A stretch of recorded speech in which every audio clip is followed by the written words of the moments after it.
ইতিমধ্যে আমরা বেশ কিছু প্রজেক্ট দেখেছি এবং পিএইচপি ও ওপি কনসেপশন আমাদের মোটামুটি ক্লিয়ার হয়েছে। তো এখন আমরা যে কাজটি করব, আমরা বেশ কিছু ফ্রেমওয়ার্ক নিয়ে কাজ করার চেষ্টা করব।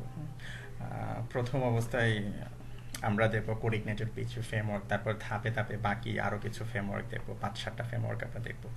তো প্রথম অবস্থায় আমি কোঅর্ডিনেটর ফ্রেমওয়ার্কটা আমি আপনাদেরকে দেখাবো। তো আহ, যেহেতু কোঅর্ডিনেটর ফ্রেমওয়ার্কে আমরা প্রথমে একটা প্রজেক্ট করতে যাচ্ছি, আর যে প্রজেক্টটা করতে যাচ্ছি সেটা আপনাদেরকে দেখাবো এখনই। তো তার আগে আমরা যে কাজটি করব, এই যে আমাদের যে এখানে কোঅর্ডিনেটর আছে, এর ভার্সন, লেটেস্ট ভার্সন দেখাচ্ছে 3.1.0। তো ভার্সন যেটাই হোক, দেখা গেল যে আমি টিউটোরিয়ালটা এখন তৈরি করছি, আর যখন আপনারা 4-5 বছর পর আবার যখন দেখবেন তখন আবার ভার্সন চেঞ্জ হবে। তো ভার্সন চেঞ্জ মানে হালকা পাতলা একটু চেঞ্জ, তো এগুলো খুব বেশি ভেরি করে না, এগুলো নিয়ে চিন্তা করার এত কারণ নেই। তো যখন আপনি ডাউনলোড করবেন, এখানে ডাউনলোডে ক্লিক করবেন। তো ক্লিক করার পর এখানে এই যে যে কাজটি করবেন, আপনি এই যে ডাউনলোড কোঅর্ডিনেটর 3, তো এখান থেকে আপনি কি করবেন, এটাকে ডাউনলোড করবেন। ওকে ফাইন, আমি কি করলাম, এটাকে ডাউনলোড করার জন্য ক্লিক করলাম।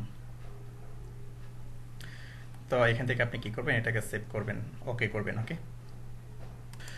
তো ওকে করার পর আমার কোঅর্ডিনেটর যে ফ্রেমওয়ার্কটা আছে, সে ফ্রেমওয়ার্কটা আমার ডাউনলোড হয়েছে। এবং ধরুন আমি এক জায়গায় রাখছি, আমার হোম সার্ভারের ডাব্লিউ ডিরেক্টরির মাঝে আমি কি করছি, এটাকে পেস্ট করে রাখছি। ওকে, তো এটা অ্যাকচুয়ালি জিপ আছে, আপনি কি করবেন, এটাকে এক্সট্রাক্ট করে নেবেন। ওকে, তো এক্সট্রাক্ট করে নিলাম আমি এখানে। তো এক্সট্রাক্ট করে নেওয়ার পর ধরুন আমরা যে কাজটি করবো, আমরা একটা লাইব্রেরি ম্যানেজমেন্ট সিস্টেম দেখবো। আমরা একেবারে খুব বড় প্রজেক্টে যাব না, আমরা মাঝারি ধরনের বা বিগিনিং লেভেলের কিছু প্রজেক্ট দেখবো প্রত্যেকটা ফ্রেমওয়ার্কের সাথে। তখন দেখা যাবে যে ফ্রেমওয়ার্কটা শেখা হবে প্রজেক্টের মাধ্যমে, আরো ভালোভাবে শেখা হবে। তো এখানে যে বিষয়গুলো হবে, যেমন ধরুন আমি যদি হোমে যাই এখানে, তো এই যে এখানে আপনার এই যে অ্যাড স্টুডেন্ট আসবে, স্টুডেন্ট আপনি অ্যাড করবেন এখান থেকে, তারপরে স্টুডেন্ট লিস্টগুলো এখানে আসবে, তারপর ডিপার্টমেন্ট অ্যাড করবেন, অথর অ্যাড করবেন, বুক অ্যাড করবেন, তারপর এখানে যে ইস্যু বুক, আপনি কোন বইটা কত তারিখ ইস্যু করলেন, এগুলো অ্যাকচুয়ালি একটা লাইব্রেরি ম্যানেজমেন্ট সিস্টেম আমরা কি করব দেখবো এই প্রজেক্টের মাধ্যমে। তো এখানে আমরা যে টেমপ্লেটটি ব্যবহার করছি, এই টেমপ্লেটটি অবশ্যই আপনাদের দিয়ে দেওয়া হবে, চিন্তার কোনো কারণ নেই। ওকে, তো যাই হোক, এটা পেয়ে যাবেন। তো ধরুন এখানে যে আমাদের যে ফ্রেমওয়ার্কটা আছে, অ্যাকচুয়ালি ফ্রেমওয়ার্কটাও পেয়ে যাবেন আপনারা। যেমন ধরুন আমি একটা কাজ করতে পারি, আমি এটাকে এখানে এক্সট্রাক্ট করে নিলাম, এটাকে আমি এই ফোল্ডারের মাঝে দিয়ে দিলাম, অর্থাৎ যে ফোল্ডারটা আপনাদেরকে দিয়ে দেওয়া হবে যে ফ্রেমওয়ার্কটা সহ। ওকে, দেখা গেল যে যখন অনেক পরে আপনারা এটা প্র্যাকটিস করবেন, এই ফ্রেমওয়ার্কটা দিয়ে আপনারা প্র্যাকটিস করতে পারবেন। ওকে ফাইন, তো এখন ধরুন এই যে আমরা যে ফোল্ডারটা আছে, অ্যাকচুয়ালি যে কোঅর্ডিনেটর ফ্রেমওয়ার্কের যে ফোল্ডারটা আছে, এখানে স্ট্রাকচারগুলো আমরা দেখবো। দেখার আগে ধরুন এটাকে আমরা একটা নাম দিয়ে নিই যে সিআই প্রজেক্ট। ওকে, সিআই প্রজেক্ট অর্থাৎ কোঅর্ডিনেটর প্রজেক্ট। তো এটাকে যে কাজটি করব, আমার সাবলাইম টেক্সট এডিটরের মাঝে আমি কি করব, এটাকে নিয়ে নিব। আমি আমার সাবলাইম টেক্সট এডিটরটা ওপেন করলাম, তারপরে ধরুন এখানে আমি নিয়ে নিলাম আমার প্রজেক্টটা। ওকে, তো প্রজেক্ট অ্যাকচুয়ালি যে সিআই প্রজেক্ট, এখানে কিছু ফাইল ফোল্ডার আছে দেখতে পাচ্ছেন। তো আমরা এখানে যে কাজগুলো করব, যেমন আমরা এই যে অ্যাপ্লিকেশনের মাঝে আমাদের কাজগুলো থাকবে, তারপর এগুলো আপনারা ঘেটে ঘুটে দেখবেন। ওকে, তো ধরুন আমি কি নিয়েছি, এটা সিআই প্রজেক্ট নিয়েছি। ওকে ফাইন, তো ধরুন আমি যদি এখন লোকাল হোস্ট স্ল্যাশ আমি দিলাম যে সিআই প্রজেক্ট। ওকে, সিআই প্রজেক্ট। তো এখানে এই যে আমরা যেটা ডাউনলোড দিয়ে নামিয়ে নিয়েছি, অ্যাকচুয়ালি এটা কি আমরা এখানে দেখতে পাচ্ছি যে ভার্সনটা দেখাচ্ছে, তাই না? তো এটা হলো অ্যাকচুয়ালি ডেফল্ট পেজ কোঅর্ডিনেটরের, ওয়েলকাম টু কোঅর্ডিনেটর এখানে দেখাচ্ছে। তারপরে the page are you are looking at the being generated dynamically by coordinator. তো বলছিলাম যে এখানে দেখুন কিছু ফাইল ফোল্ডার স্ট্রাকচার আছে। তো এখানে এর আগে আমি আপনাদেরকে এখানে যে building your own MBC framework, আমি কি করেছি, এখানে একটা ফ্রেমওয়ার্ক দেখিয়েছিলাম। অবশ্যই অবশ্যই এটা দেখে আসবেন। ওকে, এটা অবশ্যই আপনার দেখা থাকতে হবে। এবং এখানে খেয়াল করে দেখুন, এখানে পিএইচপি ও ওপি ফান্ডামেন্টাল যে টিউটোরিয়ালগুলো আছে, এই যে 4 নাম্বার অবশ্যই অবশ্যই দেখে আসবেন, এবং এই যে 12 নাম্বার অবশ্যই অবশ্যই দেখে আসবেন। এই দুটা দেখে তারপরে কি এখন যে টিউটোরিয়ালটা তৈরি করছি কোঅর্ডিনেটর ফ্রেমওয়ার্কের, সেই টিউটোরিয়ালগুলো দেখবেন, অ্যাকচুয়ালি এর ফ্রেমওয়ার্কের টিউটোরিয়ালগুলো দেখবেন। ওকে ফাইন, তো এখানে দেখুন যে অ্যাপ্লিকেশন, অর্থাৎ এই যে আপনার এখানে যে ফোল্ডারটা আছে অ্যাপ্লিকেশন ফোল্ডার, তারপরে আছে আপনার এই যে ভিউজের মাঝে ওয়েলকাম মেসেজ ডট পিএইচপি, এখানে একটা পেজ দেখাচ্ছে। অর্থাৎ এই যে আমার অ্যাপ্লিকেশন, এর মাঝে কি আছে খেয়াল করে দেখুন, এখানে ভিউজ আছে, ভিউজের মাঝে ওয়েলকাম মেসেজ ডট পিএইচপি, অর্থাৎ এই পেজটা সে কি করছে, লোড করছে। আশা করি বুঝতে পেরেছেন। এটা হলো অ্যাকচুয়ালি ভিউ। আমি ফ্রেমওয়ার্ক যখন তৈরি করতে কীভাবে আমি দেখিয়েছি যে ভিউতে কীভাবে ভাসাবেন, যেটা এটা ভিউতে থাকে। ওকে, তো এটা হলো কি অ্যাকচুয়ালি এই যে এই পেজটা, যে যে পেজটা আপনারা দেখছেন, তো এটা কন্ট্রোল হচ্ছে থেকে, এই পেজটা আবার কন্ট্রোল হচ্ছে আপনার এইখান থেকে, এই যে একটা কন্ট্রোলার থেকে কিন্তু কন্ট্রোল হচ্ছে, আর তার নাম হলো ওয়েলকাম ডট পিএইচপি। আসুন আমরা দেখে আসি। এই যে কন্ট্রোলার আছে, এই কন্ট্রোলারের নাম হলো কি ওয়েলকাম ডট পিএইচপি, এখান থেকে কন্ট্রোল হচ্ছে। ওকে, তো আমি ধরুন রাখছি না, আমি এখানে কোনো কিছু রাখছি না, তো রাখছি না এখানে। তো ধরুন এখানে এই যে ইন্ডেক্স ডট পিএইচপি একটা, অ্যাকচুয়ালি ইন্ডেক্স একটা কি নিয়েছে, মেথড নিয়েছে। তো মেথড নিয়েছে এবং এর মাঝে এই যে এই পেজটাকে লোড করেছে, যে this load view welcome message dot PHP, অর্থাৎ এই পেজটা ভিউ করেছে, তাই না? তো ধরুন আমি কি করছি, এখানে ইচ্ছে করলে আমি কি করতে পারি, এগুলোকে চেঞ্জ করে দিতে পারি। যেমন ধরুন এখানে আমি কোনো কিছুই রাখছি না। ওকে, সিএসএস আমি ফুল তুলে দিচ্ছি এখান থেকে, সিএসএস। ওকে, সিএসএস তুলে দিলাম। তো সিএসএস তুলে দেওয়ার পর ধরুন এখানে ওয়েলকাম কোঅর্ডিনেটর আছে, ধরুন আমি এখানে ডিপটাও রাখছি না। Okay fine. তো এখানে আমরা লিখলাম যে ধরুন আমি লিখলাম training with live project, training with live project.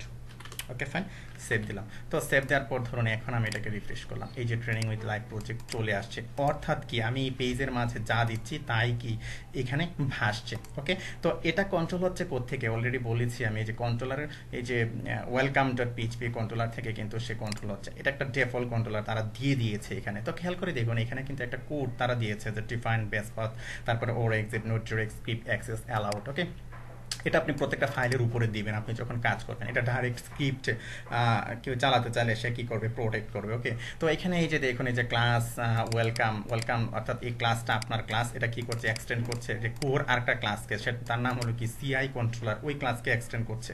Already আমি দেখিয়েছি যে এখানে ফ্রেমওয়ার্ক যখন তৈরি করবেন কিভাবে, এখানে কিন্তু সব কিছু দেখিয়েছে যে এক্সটেন্ড করবেন একটা কোর ক্লাসকে, সে কি করবে, এক্সটেন্ড করবে। অলরেডি এগুলো জানেন আপনারা। তো এখন আর মনে হয় না যে খুব বেশি কঠিন লাগবে আপনাদের কাছে, আমি যেভাবে দেখাবো খুব সহজে বুঝে যাবেন। তারপর এখানে একটা মেথড নিয়েছে, মেথড নিয়ে কি করেছে, এখানে কিন্তু একটা পেজকে জাস্ট লোড করে দিয়েছে এখানে, তাই না?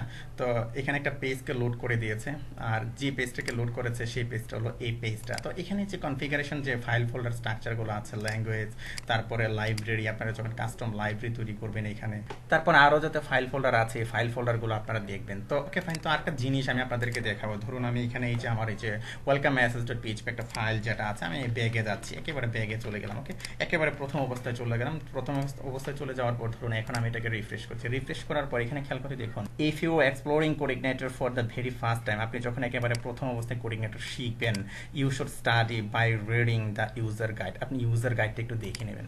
ওকে, এই যে আপনার রোড ইউআরএল স্ল্যাশ দিয়ে ইউজার আন্ডারস্কোর গাইড, আপনি এখানে আসলেই সব কিছু আপনি দেখবেন। এই যে এখানে টিউটোরিয়ালও দেওয়া আছে, আপনি এখানে দেখবেন স্ট্যাটিক পেজ, কিভাবে স্ট্যাটিক পেজ নেই, তারপরে এই যে কিভাবে কোডগুলো লিখতে হয়, কিভাবে লোড করাতে হয় টেমপ্লেটের মাঝে, এই যে একটা টেমপ্লেটের অর্থাৎ একটা ফোল্ডারের ভিতরে আবার একটা আপনি ফাইল রেখেছেন। ওকে, তো এর মাঝে আপনি কি করবেন, এই যে ভেরিয়েবল দিয়ে ধরছেন, খেয়াল করে দেখুন এখানে কিন্তু এটা একটা ভেরিয়েবল দিয়ে আপনি কি করছেন, এখানে কিছু একটা ধরছেন, ধরে আবার এই যে ভেরিয়েবলটাকে আবার এখানে পাস করছেন, কিভাবে পাস করতে হবে ভেরিয়েবলটা, এগুলো দেখবেন। ওকে, তো এগুলো আপনারা দেখবেন, এগুলো আমি দেখাবো, তো এগুলো আপনারা দেখবেন। তো আরও অনেক বিষয় আছে যেগুলো, যে লাইব্রেরি, কী কী লাইব্রেরি আছে, ইমেল হ্যান্ডলার, এনক্রিপ্ট, তারপরে যে এনক্রিপশন লাইব্রেরি, তারপরে এই যে ফর্ম ভ্যালিডেশন, এই যে ফর্ম ভ্যালিডেশনগুলো, এগুলো কীভাবে ফর্ম ভ্যালিডেশন করবেন। তো অ্যাকচুয়ালি এখানে সব রেডিমেড দেয়া আছে, এই যে এখানে সব কিছু রেডিমেড দেয়া আছে, কীভাবে আপনি লিখবেন, ফর্ম ভ্যালিডেশন আপনি কিভাবে করবেন। তো এই যে এখানে আপনার যে ফিল্ডগুলো আছে, ফিল্ডগুলো কিভাবে আপনি দিবেন, ফিল্ডগুলো পপুলেট কিভাবে করবেন, এখানে সব কিছু দেওয়া আছে, আপনি এভাবে করতে পারেন। এই যে অথবা আপনি নিজে কাস্টমও করতে পারেন। তো এখানে রেডিমেড দেওয়া আছে, আপনারা এগুলো ইউজ করবেন। তো আমি কাস্টম কিছু করে দেখাবো। তো এই যে দেখুন এখানে যে ভ্যালিডেশন রুল দেওয়া আছে, ট্রিম হবে, রিকোয়ার্ড হবে, মিনিমাম লেংথ হবে, ম্যাক্সিমাম লেংথ হবে। অর্থাৎ কি, যারা ফ্রেমওয়ার্কটা তৈরি করেছেন তারা কিন্তু সব কিছু কীভাবে করবেন, আপনি কাজ করবেন কীভাবে, সব ডিটেলস এ টু জেড কিন্তু ওনারা দিয়ে দিয়েছেন। আপনি কি করবেন, জাস্ট ইউজ করবেন। তো আপনার প্রথম কাজ হলো এ টু জেড, অর্থাৎ এই যে একেবারে প্রথম থেকে শেষ পর্যন্ত আপনাকে অবশ্যই, যে সিকিউরিটি ক্লাস সেশন লাইব্রেরি, তো প্রথম থেকে শেষ পর্যন্ত অবশ্যই আপনি ম্যানুয়ালটা পড়বেন। তো ম্যানুয়ালে কিভাবে যাবেন অলরেডি আমি দেখিয়েছি, যে আপনার রুট ফোল্ডারে যাওয়ার পর এই যে ইউজার আন্ডারস্কোর গাইড, অর্থাৎ কি আপনি যখন এটাকে সেট আপ দিয়ে নিয়েছেন, অ্যাকচুয়ালি এখানে কিন্তু আপনার ইউজার গাইডটা আছে, এই যে ইউজার গাইড এখানে কিন্তু আছে, এই যে ইউজার গাইডটা। ওকে, তো আপনি যখন ডেভেলপ করবেন, ডেভেলপ শেপ আপনি এটাকে রিমুভ করে দিতে পারেন, এটা আপনার লাগছে না। এটা হলো জাস্ট আপনার দেখার জন্য, অর্থাৎ আপনি যখন কাজ করবেন তখন যখন কিভাবে কাজ করবেন এটা আপনি দেখবেন। ওকে, তো এই যে দেখুন লাইব্রেরি আছে, ডাটাবেস রেফারেন্স আছে, তো এইগুলো আপনারা একটার পর একটা সব কিছু দেখবেন। ইনস্টলেশন কিভাবে করবেন, এই যে নেক্সট নেক্সট করে আপনি কি করতে পারেন এখান থেকে দেখতে পারেন। তো এই যে ভার্সনগুলো এখানে দেয়া আছে, তাই না? তো এইগুলো আপনারা দেখবেন। তো অবশ্যই যে টিউটোরিয়ালগুলো যেগুলো আছে এগুলো দেখবেন আপনারা। জেনারেল টপিকস যেগুলো আছে, যে মডেল, তারপরে ভিউ কিভাবে লোড করাবেন, এই যে আপনি মডেল কিভাবে লোড করাবেন। একটা বিষয় এখানে খেয়াল করে দেখুন, আপনি যখন একটা মডেলের নাম দিবেন, সাপোজ ব্লক মডেল দিলেন, এই যে এখানে ক্যাপিটাল বি দিয়ে আপনি শুরু করলেন। ওকে, প্রথম আমরা ক্লাস যেভাবে লিখি, তো এটা এক্সটেন্ড করবে অ্যাকচুয়ালি সিআই মডেলকে, এইগুলো মনে রাখতে হবে আপনাকে। ওকে, তারপরে এই যে ধরুন এখানে আপনি কি করেছেন, কিছু প্রপার্টি ডিক্লেয়ার করে নিয়েছেন। আমি ওপি যখন আমি আপনাদেরকে দেখিয়েছি এখানে, এই যে 4 নম্বরে পিএইচপি ওপি ফান্ডামেন্টাল, তো এখানে কিন্তু আমি দেখিয়েছি যে কিভাবে আপনি প্রপার্টি ডিক্লেয়ার করবেন। ওকে, তো এই যে প্যারেন্ট কনস্ট্রাক্টরকে সে কি করেছে, আপনি কনস্ট্রাক্টর কিভাবে এখানে ডিক্লেয়ার করবেন এখানে কিন্তু দেয়া আছে, তাই না? তো প্যারেন্ট কনস্ট্রাক্টর আপনি কিভাবে কল করবেন, এগুলো সব কিছু কিন্তু আমি শিখিয়েছি আপনাদেরকে, আপনারা এগুলো দেখেছেন। তারপরে যে মেথড ডিক্লেয়ার করে কাজ করবেন কিভাবে, এগুলো দেওয়া আছে। তো এগুলো আমি দেখাবো ধাপে ধাপে। তো যেহেতু আমরা কোডিংয়েটার প্রথম শিখছি, আমি খুব সহজে, একেবারে খুব সহজে বিগিনারদের জন্য যেভাবে করার দরকার আমি এইভাবেই দেখাবো, এবং যে কয়টা ফ্রেমওয়ার্কের টিউটোরিয়াল তৈরি করবো আমি চাবো যে অবশ্যই খুব সহজভাবে যেভাবে শেখানো যায় একটা প্রজেক্টের মাধ্যমে। তারপরে আপনারা এগুলো দেখবেন, দেখার পর দেখবেন যে আপনারা অনেক ভালো পাচ্ছেন নিজেরা নিজেরা, তখন আপনারা এগুলো অ্যাড করবেন, বিভিন্ন ফাংশনালিটি অ্যাড করবেন। তো অনেকেই দেখা যায় স্যার ওই প্রজেক্ট করেন, ওই প্রজেক্টটা কিভাবে করতে হয়, ওই ফাংশনালিটি কিভাবে করতে হয়, একেবারে টিউটোরিয়াল নির্ভর, অর্থাৎ টিউটোরিয়াল ছাড়া তারা কোনো কাজই করতে পারে না। কিন্তু একটা জিনিস চিন্তা করুন, আপনি ডেভেলপার, টিউটোরিয়াল দেখবেন কিভাবে ইউজ করতে হয়, কিভাবে স্টার্ট করতে হয়, কিভাবে আপনি প্রজেক্টটা উঠাবেন, এটা টিউটোরিয়াল দেখে আপনি শিখবেন কিভাবে ইউজ করবেন। তারপরে কিন্তু সব ডেভেলপমেন্ট আপনার নিজের, আপনি কিন্তু এগুলো করবেন।